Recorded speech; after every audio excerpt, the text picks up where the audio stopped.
इस अचल सृष्टि में जहाँ कहीं भी शिवलिंग हैं, चाहे वह छोटे हों या अनंत विशाल, उन सभी में भगवान शिव महाशिवरात्रि के दिन दिव्य रूप में समाहित हो जाते हैं और भक्तों की पूजा स्वीकार करते हैं।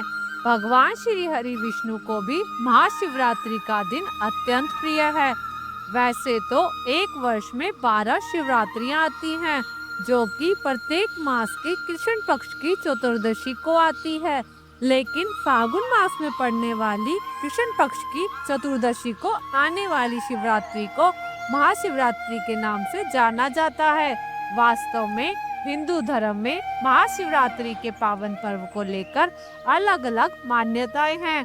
कोई इस पर्व को भगवान शिव के जन्म दिवस के रूप में मनाते हैं, तो कोई इस दिन को भगवान शिव के विषपान दिवस के रूप में मनाते हैं, तथा कोई इस दिन को भगवान शिव तथा माता पार्वती के विवाह के रूप में मानते हैं।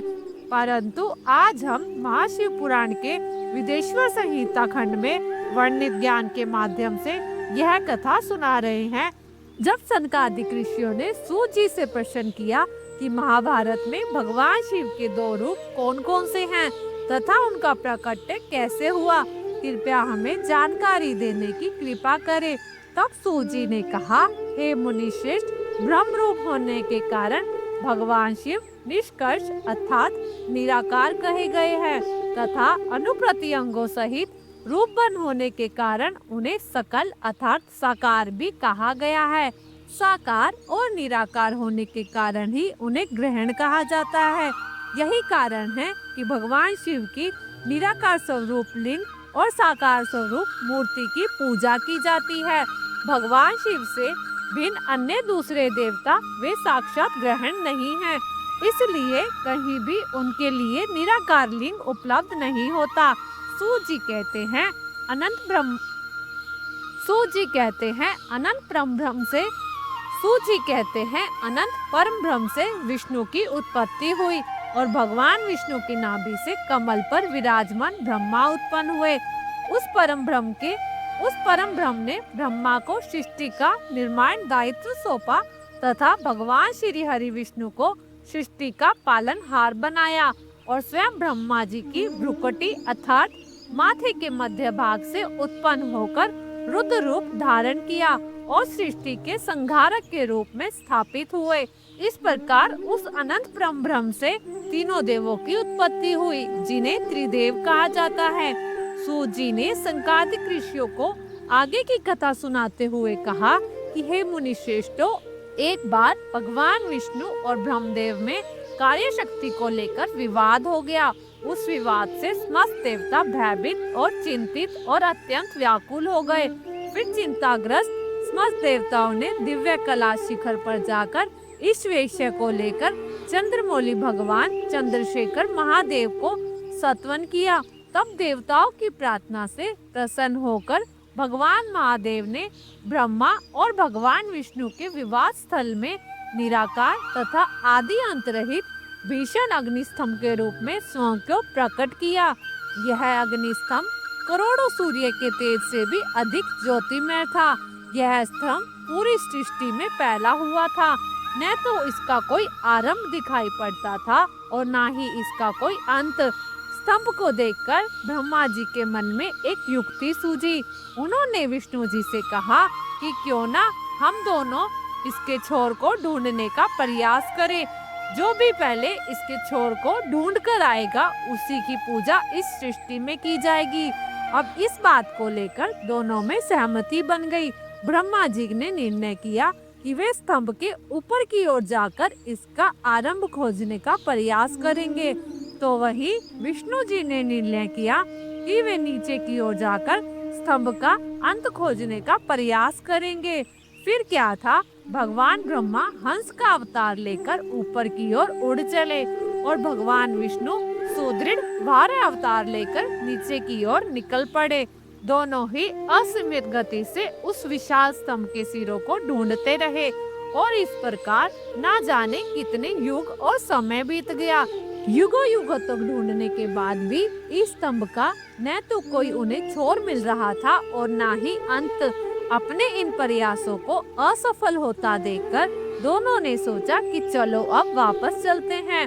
उतने में ब्रह्मा जी ने एक फूल को ऊपर से नीचे गिरते हुए देखा। वो केतकी का फूल था। तो ब्रह्मा जी ने सोचा कि अगर यह फूल ऊपर से आ रहा है तो अवश्य ही यह इसके ऊपर के सिरे से नीचे गिरकर आया होगा।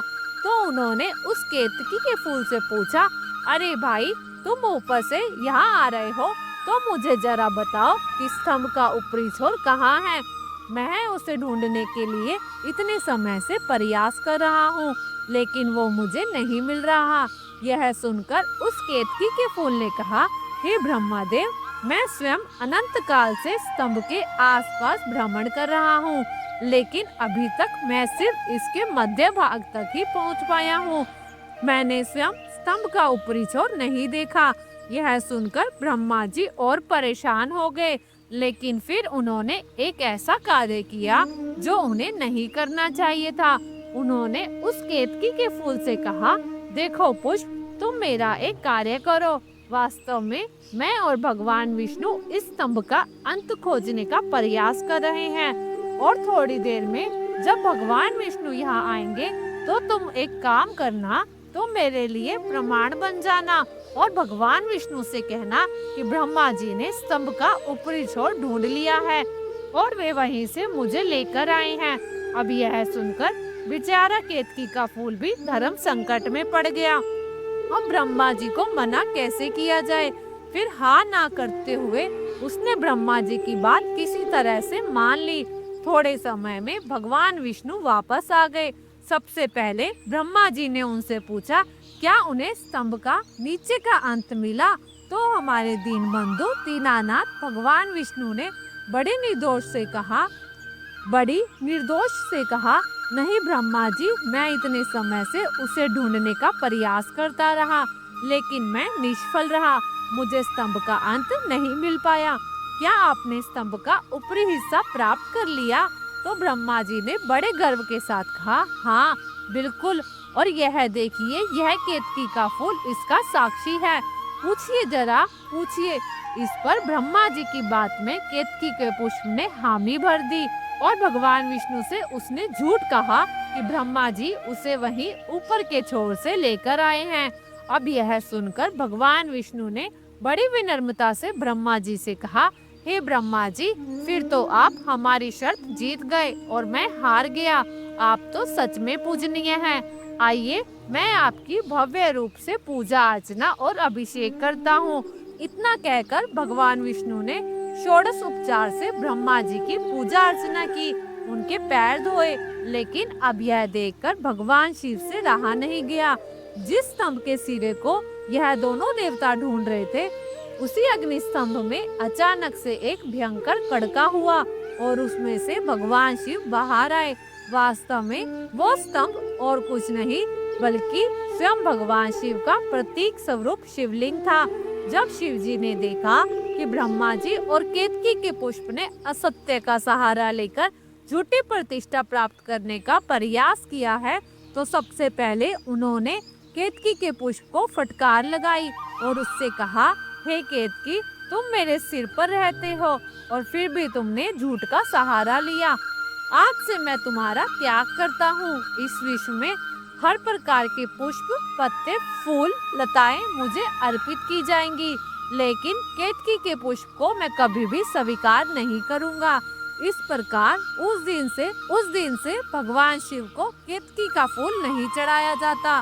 आप भी याद रखिएगा, भगवान शिव को आप चाहे कोई भी फूल पत्तियां अर्पित करें, लेकिन केतकी का पुष्प कभी भी अर्पित मत कीजिएगा। उसके बाद भगवान शिव ब्रह्मा जी के ऊपर इतने क्रोधित हो गए कि उन्होंने ब्रह्मा जी के जो 5 सर थे, उनमें से एक सर जिससे उन्होंने झूठ बोला था उसे काट दिया, और तभी से हमारे ब्रह्मांड में जो ब्रह्मा जी हैं उनके 5 नहीं बल्कि 4 सिर हो गए। उसके बाद उन्होंने ब्रह्मा जी से कहा, ब्रह्मा जी, आप तो इस सृष्टि के सर्जक पिता हैं, फिर आपने असत्य वचन का ऐसा दुष्ट काम क्यों किया? जाइए, मैं आपको श्राप देता हूँ। जिस प्रतिष्ठा के लिए आपने असत्य का आश्रय लिया, वह प्रतिष्ठा आपको इस संसार में कभी भी कहीं पर प्राप्त नहीं होगी। सिर्फ पुष्कर क्षेत्र और कुछ यज्ञों के सिवा आपकी पूजा अर्चना कभी भी कहीं और नहीं की जाएगी। तो यही कारण है कि ब्रह्मा जी के मंदिर आपको ज्यादा कहीं देखने को नहीं मिलेंगे। अब बारी थी भगवान विष्णु की, क्योंकि उन्होंने सत्य का मार्ग चुना था। इसलिए भगवान महादेव ने उनसे कहा, जिस स्थान पर भी उनकी पूजा होगी वहाँ प्रधान देवता के रूप में भगवान विष्णु विराजमान होंगे।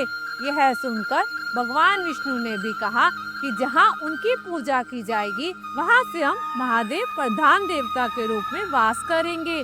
काशी चाहे महादेव की नगरी क्यों ना हो, लेकिन वहाँ पर प्रधान देवता के रूप में बिंदु माधव विराजमान है और उनकी पूजा अर्चना की जाती है। वहीं शिव काशी में भगवान वरदराज उपस्थित हैं। मथुरा जो कि भगवान कृष्ण की नगरी है, वहाँ के प्रधान देवता भूतेश्वर महादेव हैं और इसी प्रकार वृंदावन धाम के प्रधान देवता गोपेश्वर महादेव हैं। भगवान विष्णु तथा ब्रह्मा जी के मध्य प्रकट होने वाला यह शिवलिंग इस भौतिक जगत का प्रथम शिवलिंग माना जाता है। दक्षिण भारत के चेन्नई के समीप स्थित अरुणाचल में हुआ था।